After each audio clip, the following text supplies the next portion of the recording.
Welcome to the Lake County Forest Preserves, and I am so happy to bring you all on a journey today to see how the museum supports some of our region's native amphibians, including frogs and salamanders. We're at a site that has recently undergone an ecological restoration, which is a process to return the land to its natural condition and one that also provides better habitat to local wildlife. Our monitoring here today examines how that restoration has benefited wildlife over time. Two of the species we monitor here, the wood frog and the blue-spotted salamander, are both designated species of greatest conservation need in Illinois, meaning their populations need significant help if they are to survive in our area.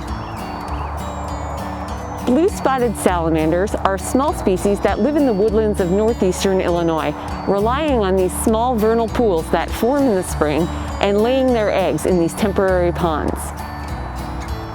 These guys can be pretty hard to spot when you're outside, but if you're lucky, you might encounter one in early springtime during their breeding migration. Wood frogs are another amphibian species we work with, and I think these are super cool. Like humans, wood frogs have lots of water in their bodies, but they can actually survive even when most of the water in their body freezes, helping them make it through the long Chicago winters. Here we can see some tadpoles that have recently hatched in our reintroduction effort.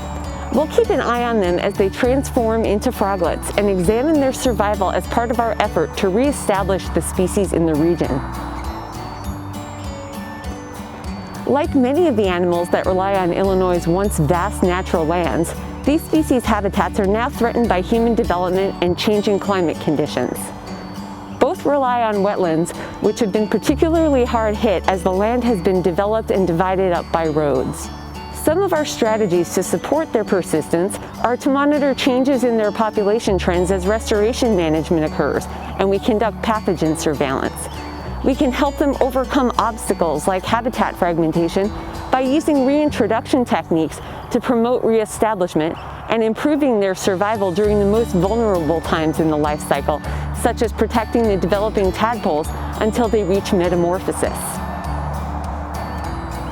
As a museum, we do more than just share information on our local species. We play an active role in their care through conservation stewardship, and amphibians are some of many species that we support.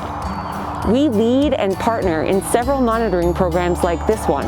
We head start young populations of imperiled wildlife like the Blandings turtle, and we even provide habitat to species on our museum grounds. Our institution is so much more than our museum. We're an active conservation partner. We aim to inspire young minds with real-world connections to nature, and we bring that wonder to everything we do.